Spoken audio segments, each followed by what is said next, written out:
السلام عليكم ورحمة الله وبركاته. وعليكم السلام ورحمة الله وبركاته. الحمد لله وحده من لا نبي بعده. أما بعد أعوذ بالله من الشيطان الرجيم. بسم الله الرحمن الرحيم. وما خلقت الجن والإنس إلا ليعبدون. قال رسول الله صلى الله عليه وسلم: الدنيا سجن المؤمن وجنة الكافر أو كما قال تعالى. يوم معزز মুসলিম একরাম, আমরা সর্বপ্রথম ওই মহান আল্লাহ তাআলার দরবারে লাখো কোটি শুকরিয়া আদায় করছি, যেই মহান আল্লাহ তাআলা আপনাকে আমাকে যাচাই এবং বাছাই করে সমস্ত ফিতনা ফাসাদের জমানা থেকে যাচাই এবং বাছাই করে আল্লাহর ঘর মসজিদে এসে জুমা নামাজের জন্য কিছু দিনই কথাবার্তা বলা এবং কিছু দিনই কথাবার্তা শোনার জন্য তৌফিক এনায়েত করেছেন। এই জন্য আমরা ওই মহান আল্লাহ তাআলার দরবারে অন্তরের স্থল দিয়া কালিমাতুশ শুকরিয়া আদায় করি, বলি আলহামদুলিল্লাহ। আলহামদুলিল্লাহ।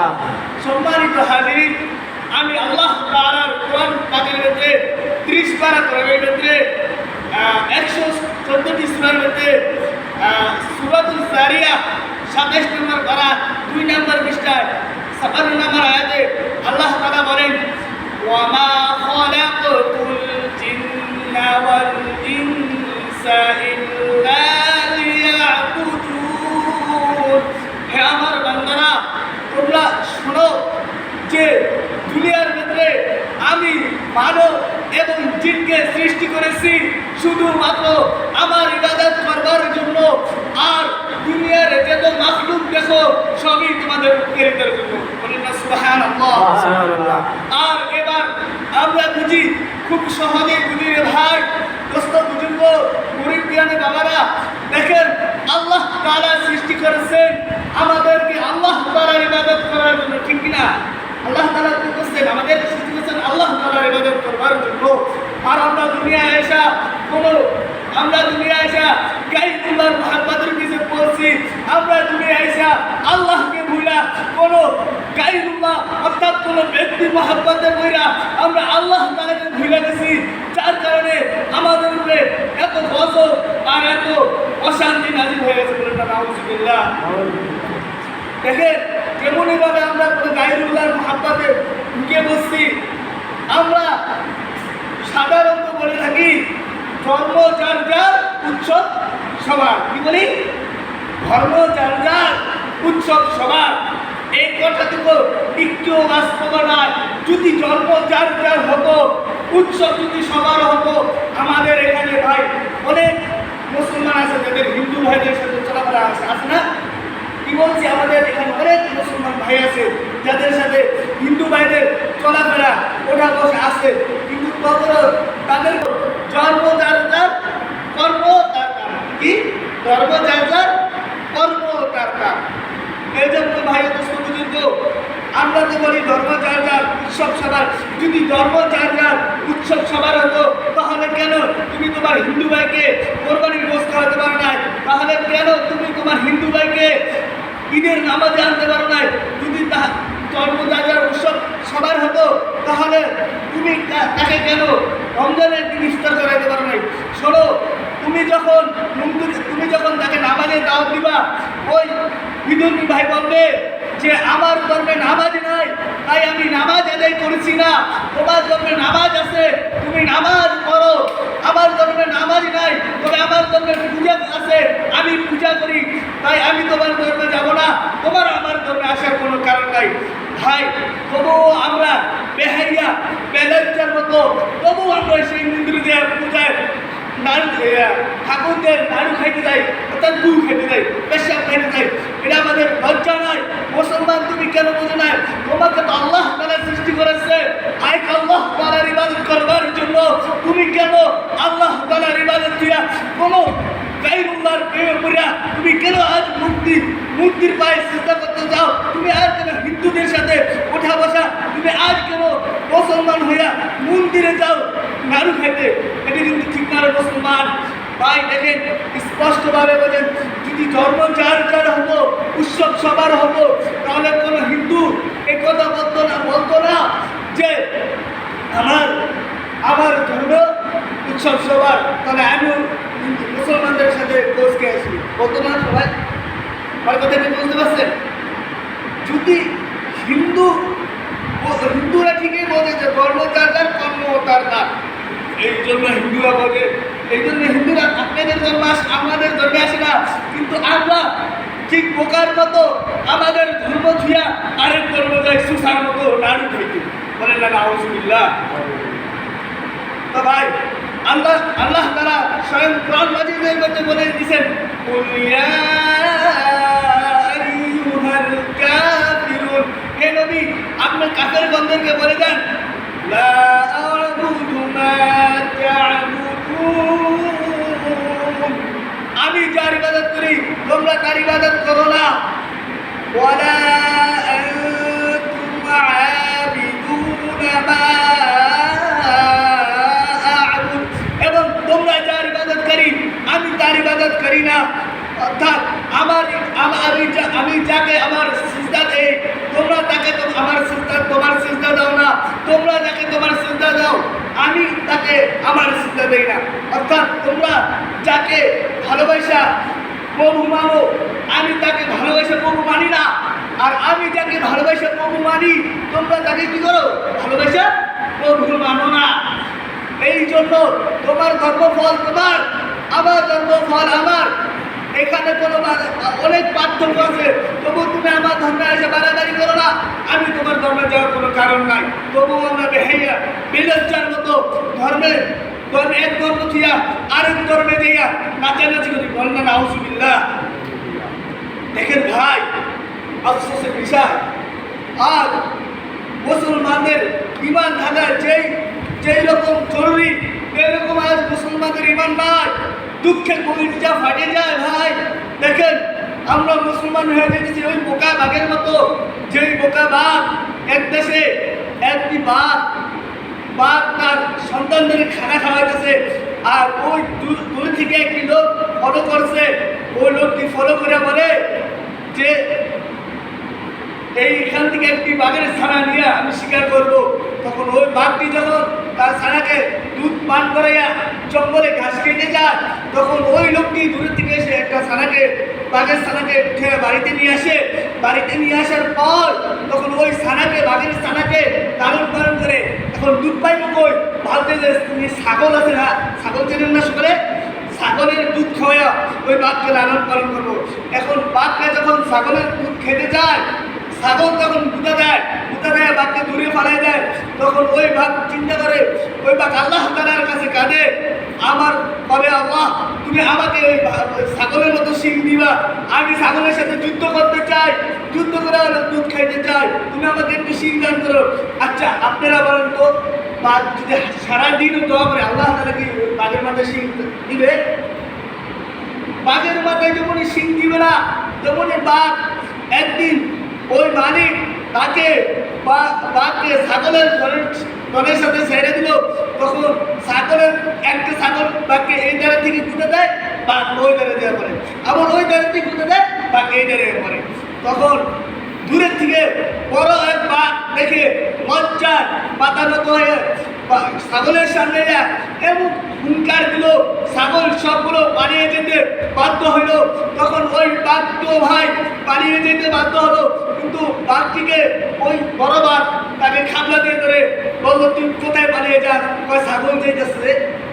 যদি বাঘ বুঝতো যে ছাগলকে তো আমার বড় সর্দার তিনি দাঁড়াইছে, ছাগলের বাঘের মাথায় যদি এই বুদ্ধি থাকতো তাহলে কি বাঘ পালিয়ে যেত? অসম্ভব, কোনোদিন বাঘ পালিয়ে যেত না।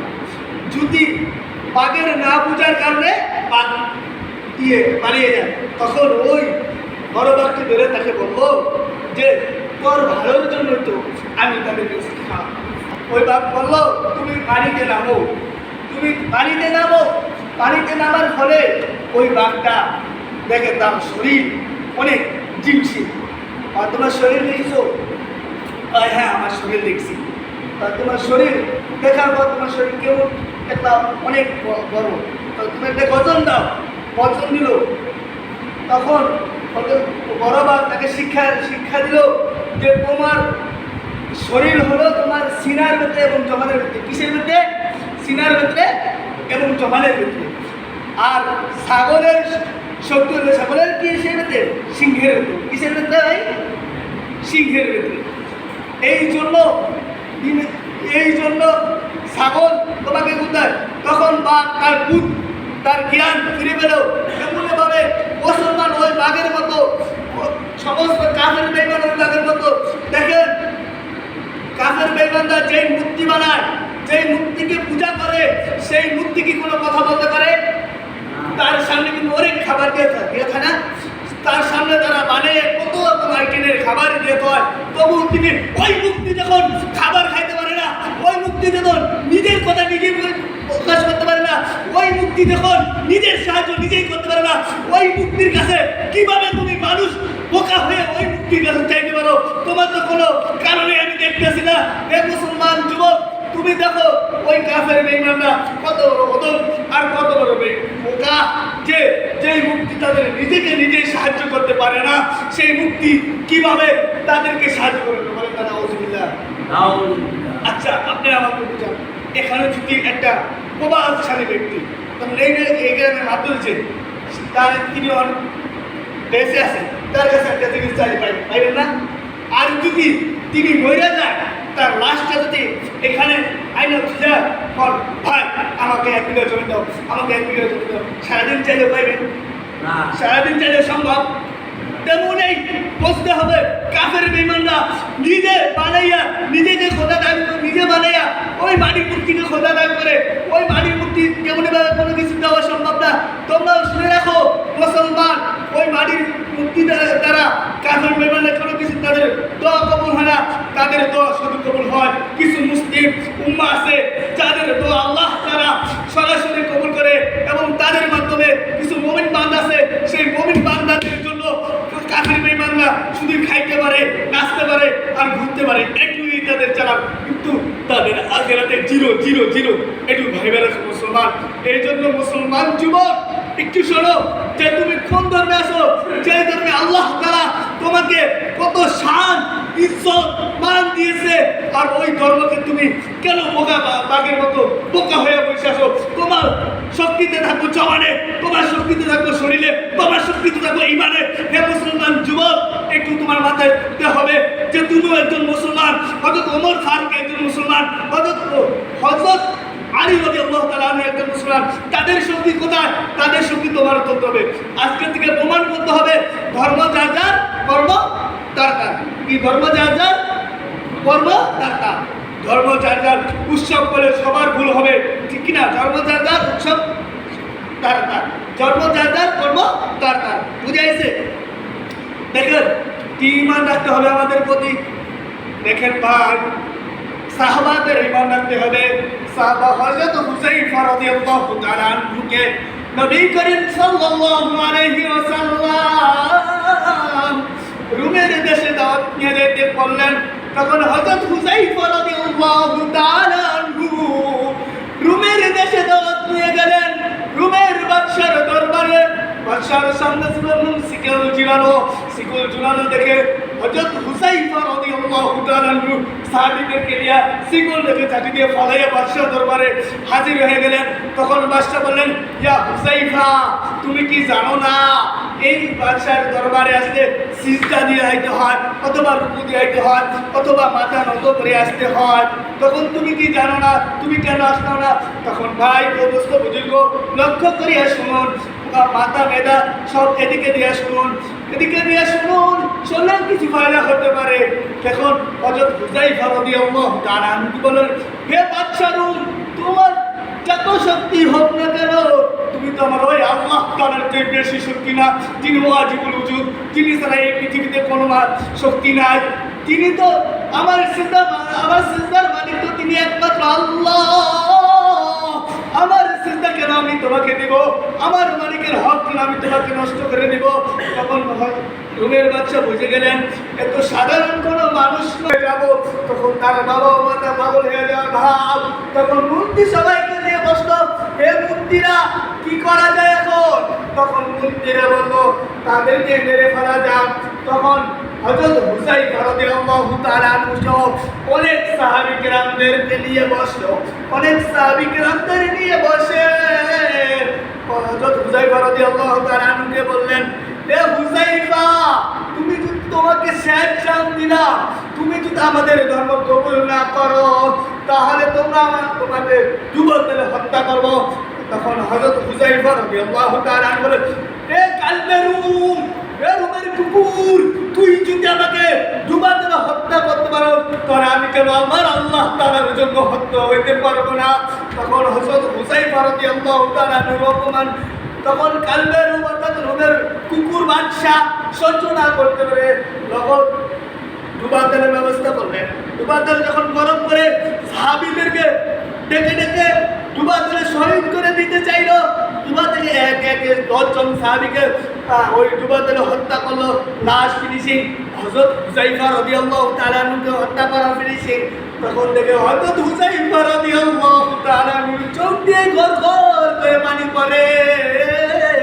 গড়গড় করে পানি পড়ার পরে হযরত হুযায়ফা রাদিয়াল্লাহু তাআলা আনহুর দিকে তাদের দিকে মনে ভাবছে তার অনেক নরম হয়ে গেছে, এখন তাদের না আমরা বুঝে কি করবো? এখন যদি তারা বুঝাই তিনি নিজে নিশ্চয় মুহাম্মাদের ধর্ম ছেড়ে আমাদের ধর্ম গ্রহণ করবো। কি করবো? নিশ্চয় মুহাম্মাদের ধর্ম ছেড়ে আমাদের ধর্ম গ্রহণ করবো। তখন তাকে বুঝাইতে গেল, তখন তাকে আবার রাজপ্রাসাদে আনলো। রাজপ্রাসাদে এনে বললো, ইয়া হুযায়ফা, তোমার কি ভয় লাগছে? তুমি এখনো রাজি হও, তোমরা দরকার হলে আমি তোমাকে সারা পৃথিবীর সবচেয়ে বড় ধনী বানিয়ে দিব, আমার রাজকন্যাকে তোমার সাথে বিবাহ দিব। বলো, হারে হামকের দল, তারা কি জানো আমি কি জন্য কাঁদছি? তোরা যদি সর্বপ্রথম আমাকে আমি হুযায়ফাকে শহীদ করতি, তাই সেটাই হলো আমার জন্য উত্তম। আমি কান্দাছি, আল্লাহ তুমি আমাকে এই দিনের জন্য শহীদ করতেছো, আমার মতো সৌভাগ্য আর পৃথিবীতে কেউ হতে পারে নাও পারে। তুমি আমাকে কিয়ামতের মাঠে তোমার নিজ হাতে আমাকে জান্নাতে প্রবেশ করে দেবে। বলেন না সুবহানাল্লাহ। এই জন্য ভাই মুসলমান সতর্ক থাকো, তোমাদের উপর আবারও সেই উম্মে জাহিলিয়াতের দিন চলতেছে, যেই দিন মা ভাইকে চিনছে না, ভাই মাকে চিনে নাই, নারীদেরকে জীবন্ত হত্যা করে জীবন্তভাবে পুঁজি দেওয়া হয়তো, সেই দিন কি বেশি দেরি নাই। দেখেন মুসলমানদের আজ কতই না জুলুম চলতেছে, মুসলমানদের উপর আজ অনেক জুলুম চলতেছে। দেখেন পাঠ্য শিক্ষাসূচিতে ওই জুলুম করতেছে।